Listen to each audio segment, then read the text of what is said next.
भोपाल में बजट सत्र के 10वें दिन श्योपुर से कांग्रेस विधायक बाबू जंडेल ने हर्ष फायरिंग मामले में दर्ज एफआईआर के विरोध में विधानसभा परिसर में शीर्षासन किया। शिवरात्रि पर शिव बारात के दौरान फायरिंग को लेकर मामला दर्ज हुआ है। शून्यकाल में कांग्रेस विधायक पंकज उपाध्याय और सोहन वाल्मीकि ने मुद्दा उठाया। इसके बाद जंडेल ने गांधी प्रतिमा के सामने शीर्षासन कर विरोध जताया। जंडेल ने कहा कि उन्होंने भगवान की खुशी में केवल एक राउंड हर्ष फायर किया और कोई अवैध हथियार नहीं था। मध्य प्रदेश विधानसभा के बजट सत्र में आप एक अजीब सा देखेंगे कि ये कांग्रेस के विधायक हैं बाबू जंडेल, जो शिवपुर से आते हैं। आज उन्होंने शीर्षासन किया है और शीर्षासन के जरिए अपना विरोध प्रदर्शन कर रहे हैं। उनका कहना यह है कि सरकार ने हम पर फर्जी मुकदमे दर्ज कराए हैं और ये लगभग, और हमने एक हल्की सी फायरिंग की, वो फायरिंग वो नहीं थी। इसके बावजूद भी सरकार ने हम पर मुकदमे दर्ज कराए हैं और इसी चलते वो आज विधानसभा के गांधी प्रतिमा पर शीर्षासन कर रहे हैं। आप अपनी पिस्टल से शादी में अपने भतीजे की शादी में फायर किया, उसमें कोई एफआईआर नहीं हुई। भाजपा का नेता जो फायर करते हैं उन पे एफआईआर नहीं है। मैं तो मात्र शिव बारात में एक फटाका चलाया था। बिल्कुल। कब तक करेंगे ऐसा कब तक रहेंगे बाबू जंडेल जी? जब तक मेरा न्याय नहीं होगा जब तक मैं खड़ा रहूंगा। क्या बोले, लगता है क्या बात हुई? देखेंगे जिस तरीके से बाबू जंडेल यहाँ पर प्रदर्शन कर रहे हैं, वो शीर्षासन होकर कभी, और कहते हैं, उनका आरोप ये है कि जिस तरीके से सदन पर हमारी बात, सदन में बात नहीं सुनी गई। इससे पहले भी सारे कांग्रेस के विधायकों ने बहिर्गमन कर दिया था और ये आरोप लगाए थे कि सदन में कोई भी बात नहीं होती। शून्यकाल के दौरान कहा गया था, उसे पढ़ा माना गया। इसी के चलते कांग्रेस के सारे विधायकों ने यहाँ पर बहिर्गमन कर दिया और उसके बाहर आके गांधी प्रतिमा के सामने बाबू जंडेल, जो शिवपुर से विधायक है कांग्रेस के, वो अभी शीर्षासन की मुद्रा में है। कैमरा पर्सन मनीष के साथ अरविंद चौहान, भोपाल। हमारे साथ हैं मंत्री गोविंद सिंह राजपूत। सर, कैसे देखते हैं कांग्रेस बराबर हंगामा कर रही है कि हमारे सवालों के जवाब प्रॉपर तरीके से नहीं दिए जा रहे, गोलमोल कर दिए जाते हैं, वो आश्वासन पेंडिंग है। प्रॉपर विधानसभा में प्रश्नों के जवाब दिए जाते हैं, ध्यानाकर्षण के जवाब दिए जाते हैं। विपक्ष का यह आरोप गलत है। हम लोग, मंत्री लोग पूरी तैयारी करके आते हैं, अधिकारी लोग पूरी छानबीन करते हैं, उसके बाद ही जवाब दिया जाता है। इसलिए ये कहना गलत है कि जवाब सही नहीं दिए जा रहे हैं। अभी एक मंत्री यहाँ पर विधायक शीर्षासन ने किया, अगर कोई बात है तो उस पर कार्रवाई की जाएगी। संपत्तियाँ हुई कि मैम, कैसे देखते हैं? कांग्रेस ने बड़ा हंगामा किया है, एक उनके विधायक शीर्षासन कर रहे थे बाहर, आप लोग सुनते नहीं, ऐसा आरोप है।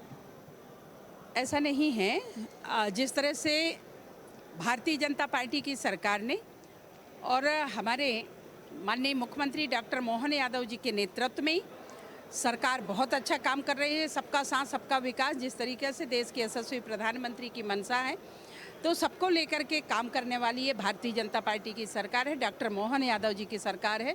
और यदि मैं कहूँ कि विधानसभा सत्र के बीच में आप सब लोग भी देख पा रहे होंगे कि जिस तरीके से विधानसभा चल रहा है, निश्चित ही हमारे वरिष्ठ, हमारे नेता और हमारे पालक स्वरूप, जिन्होंने केंद्र में लोकसभा का नेतृत्व और पूरे देश का नेतृत्व करते हुए आज विधानसभा में बैठ कर के और हम सब लोगों को मार्गदर्शन दे रहे हैं, ऐसे हमारे स्पीकर और आदरणीय नरेंद्र मोदी जी, वो आदरणीय नरेंद्र तोमर जी हैं, जिन्होंने हम सब लोगों को मार्गदर्शन भी देते हैं और लगातार सभी के, चाहे वो पक्ष के हों या विपक्ष के हों, सबको बोलने का मौका भी देते हैं और सभी के वो सुनते भी हैं। कहना ये कि बहुत सालों से आश्वासन पेंडिंग है, जवाब नहीं मिल रहे हैं, बात नहीं हो पा रही।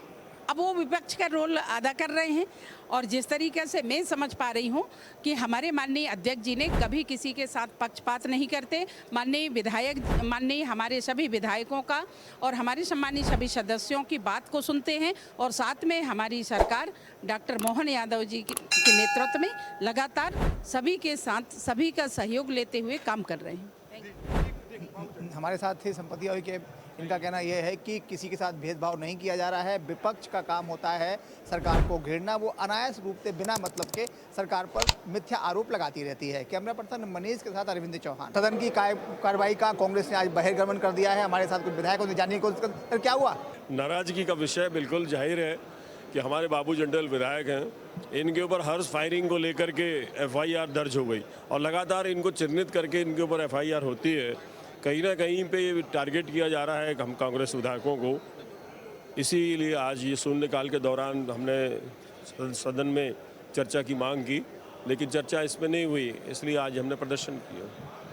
शून्यकाल की मांग पर आज फर्जी एफआईआर को लेकर चर्चाएं हो रही थी, हम जानने की कोशिश करते हैं। पंकज जी, क्या आप लोग बाहर निकल आए, क्या मामला है? हमारे बाबू जंडेल जी ऊपर बहुत अत्याचार हो रहा है। एक सम्मान्य विधायक हैं, 3 एफआईआर दर्ज कर दी गई 1 महीने के। भैया बॉस 3 महीने के अंदर 3 महीने क्या कहेंगे, कैसे देखेंगे? देखिए, इस सरकार की नीति और नीयत से ये स्पष्ट होती है कि जिस तरह से विधायक एक गौमाता के मांस को लेकर जो आवाज़ उठाता है और शिव बारात में जो पटाखे चला रहे थे क्षेत्र के लोग, उनके साथ विधायक जी शामिल थे, तो उसको लेके उनके ऊपर झूठी एक एफआईआर दर्ज कर दी गई है। तो इस तरह का सरकार का जो रवैया भेदभाव का, ये मैं मानता हूँ लोकतंत्र में ठीक नहीं है। स्मार्ट मीटर को लेकर भी कांग्रेस से बराबर सवाल उठाए जी, स्मार्ट मीटर को लेकर भी कांग्रेस सवाल उठा रही है, उस पर कोई जवाब नहीं दिया। देखिए, मेरे क्षेत्र की अपनी बात हो चाहे पूरे प्रदेश की बात हो, मैंने आज सदन में अपना प्रश्न लगाया था ऊर्जा विभाग पर। मेरी ये मांग थी, जिस तरह से जो जीर्ण शीर्ण हालत में केबल हैं, ट्रांसफार्मर जो पड़े हुए हैं, और ये काम कब तक पूरे करा दिए जाएंगे और किसानों को, गरीब जनता मजदूर को इसका लाभ कैसे मिल सकता है, इन ऐसी समस्याओं को लेके मैं सदन में आज प्रश्न अपना लगाया था और माननीय मंत्री जी से ये कहा है कि इसकी समय सीमा तय करें ताकि क्षेत्र की जनता को इसका लाभ मिल सके। क्या जवाब आया? हाँ, मंत्री जी ने मुझे ये आश्वस्त किया है कि निश्चित तौर पर हम उसका सर्वे करा के और जो भी कमियां होंगी उसे पूरा कराने का काम करेंगे। वैसा बात, क्या आप लोगों ने बहिर्गमन कर दिया, क्या क्या मामला था? और ऊर्जा विभाग में बराबर जो स्मार्ट मीटर लगाए जा रहे हैं उसके लिए क्या? देखिए, स्मार्ट मीटर तो गलत है, उसकी स्पीड देखें, इसको टेस्ट करें, टेस्टिंग पे प्रॉपर तरीके से करें, क्योंकि उसके बिल बहुत ज़्यादा आ रहे हैं। तो उसकी सब जगह विरोध हो रहा है और कांग्रेस पार्टी भी विरोध करे स्मार्ट मीटर का। वो नहीं होना चाहिए। आपने 3 बार मीटर चेंज कर दिए, इसके बाद भी आपको विश्वास नहीं हो रहा जनता के ऊपर, तो ये दुर्भाग्य है। आप बिजली देना चाहते हैं तो आप बिजली प्रॉपर दीजिए, आप मीटर प्रॉपर लगाइए और लोगों से बिल लीजिए। बिल के नाम से जबर अवैध वसूली हो रही है। लोग अधिकारी मिले हुए, अधिकारी मिलकर और बिल के अनुमानित बिल दे रहे हैं और बिल से वसूली कर रहे हैं। तो लोगों को, किसी को फ्री कर देते हैं, किसी से वसूली कर रहे हैं, तो ये दुर्भाग्य है। इसके अलावा आज बहिर्गमन जो किया हमने, हमारे जो बाबू जंडेल है, श्योपुर से विधायक है, उनके ऊपर एक मतलब कोई बड़ा भारी फायर नहीं था, नकली बंदूक से उन्होंने फटाका फोड़ा था। उस फटाके के ऊपर आपने एफआईआर कर दी, उसकी जांच भी नहीं की। उसके पहले उसने 2 आंदोलन किए थे, आंदोलन में एफआईआर कर दी, 3-4 एफआईआर हो गई। उसका विरोध करते हुए आज हमने बहिर्गमन किया। ऐसे ही हमारे पूरे मध्य प्रदेश में विधायकों के ऊपर हो रहा, कोई आंदोलन करते हैं, कलेक्टर को घेराव करते हैं। पक्ष का कहना यह है कि कांग्रेस के लोग हैं, सिर्फ बाहर जाके हंगामा करते हैं, मीडिया की सुर्खियां बनाना चाहते हैं। इन्हें कोई समस्या है तो सदन में बात करनी चाहिए, सारा समस्या सदन में, मतलब सारी समस्याओं का निराकरण होगा। आप लोग बहिष्कार करके बाहर निकल के हंगामा करते हैं, ये उनका आरोप। देखिए, उनका आरोप है, सुनिए ना। अंदर शून्यकाल लगा हुआ था, शून्यकाल सुना नहीं गया, तब हमने विरोध किया कि शून्यकाल लेना चाहिए, ये विधायकों के साथ अत्याचार हो रहा है, शून्यकाल लीजिए। शून्यकाल लिया नहीं गया, तब विरोध किया हमने और विरोध करके बाहर आए, बहिर्गमन किया। तो जब शून्यकाल में लगाई है और आपने स्वीकार भी किया, शून्यकाल पढ़ के भी सुनाया कि हाँ ये शून्यकाल है, पर पढ़ी हुई मानी जाएगी। तो पढ़ी हुई से क्या मतलब, चर्चा कराइए ना, चर्चा कराएंगे तो लोगों से रिजल्ट निकलेगा। चर्चा नहीं करा रहे, इसलिए बहिर्गमन किया। भाजपा के लोग तो आरोप लगाते हैं, आप सैद्धांतिक काम करो ना, आप एस्टिमेट फाइल का जानकारी दो ना, क्यों नहीं देते? वो जानकारी नहीं दोगे तो विरोध तो होगा ना। तो विरोध करेंगे तो इसका मतलब ये एक बाहर जाकर विरोध करते हैं, इसका तो ये थोड़ी होता। विरोध करने का अधिकार हमको है, विपक्ष को है, विपक्ष का अपना विरोध करता है और करेगा। और आप सत्ता पक्ष है तो आपका काम है कि अच्छे काम करें, गलत कामों को रोकें। तो गलत कामों को रोकना चाहिए, रोकते नहीं है, इस कारण से ये सब चीज़ें होती हैं। नेता उप प्रतिपक्ष ने इस्तीफा दे दिया हेमंत कटारे ने, आरोप ये है कि आपस में उमंग सिंगार और हेमंत कटारे की पटनी रही, इसलिए इस्तीफा दे दिया। नहीं, ऐसी कोई बात नहीं है, उनको अपने क्षेत्र में काम करना है। सदन के दौरान चलते हुए इस्तीफा देने का क्या मतलब? वो सदन के चलते हुए से कोई मतलब नहीं, टाइम तो कभी भी दे सकता है आदमी इस्तीफा, पर अपने क्षेत्र का काम नहीं कर पा रहा है। मेरी भी बात हुई है, अपने क्षेत्र का काम नहीं कर पा रहे हैं, वहाँ दिक्कत आती है, इसलिए। भाजपा कहना ये क्या है कि वो आपस में उनमें वर्चस्व की लड़ाई को लेकर, जो उपनेता होता है और नेता होता है, उसमें वर्चस्व की क्या की लड़ाई? दोनों को अपने अपने अधिकार है, अलग अलग है, कोई दिक्कत तो नहीं ना। वर्चस्व की लड़ाई होती तो अभी साथ में क्यों बैठते हैं? अभी साथ में बैठ रहे हैं, साथ में बात कर रहे हैं, सब चीज़ें चल रही है, मीटिंगें कर रहे हैं साथ में। पर भाजपा का तो आरोप ही है, इसको तो फूट डालो राज करो, उनका तो काम ही यही है। तो जरा सा कोई मौका देखती है, फूट डालना शुरू हो गई। विधानसभा सत्र का 10वां दिन है। कांग्रेस बराबर आरोप लगा रही है ध्यानाकर्षण के माध्यम से। वहीं सत्ता पक्ष का मानना यह है कि सदन में बात करनी चाहिए, हंगामा प्रदर्शन से कुछ नहीं होने वाला। देखिए, सदन में हम लोग 2 वर्ष से बात कर रहे हैं। मुख्यमंत्री भेदभावपूर्ण तरीके से काम कर रहा है। एक तरफ बीजेपी के विधायकों को 15-15, 20-20 करोड़ के काम किए जा रहे हैं, और बगल की सीट वहाँ पर जो कांग्रेस के विधायक हैं वहाँ भेदभाव किया जा रहा है। विधायक निधि भी नहीं बढ़ाई माननीय मुख्यमंत्री जी ने। किसी की नहीं बढ़ाई ना। माननीय मुख्यमंत्री जी ने इसी सदन में विश्वास दिलाया था कि हम विधायक निधि मार्च में बढ़ाएंगे, पर विधायक निधि नहीं बढ़ाई गई। ये दुर्भाग्य, भेदभाव किया जा रहा है विधायकों, कांग्रेस के विधायकों के साथ। जो आम जनता है उसको इसका नुकसान हो रहा है। और जिस तरह से हम लोगों ने मुरैना की कई समस्याएं, मध्य प्रदेश की समस्याएं, नौजवानों की, किसानों की, महिलाओं की हमने आवाज़ें उठाई हैं, पर ये गूंगी बहरी सरकार है। झूठे आंकड़ेबाजी कर झूठी सदन में जानकारियां देकर गुमराह करने का काम करते हैं।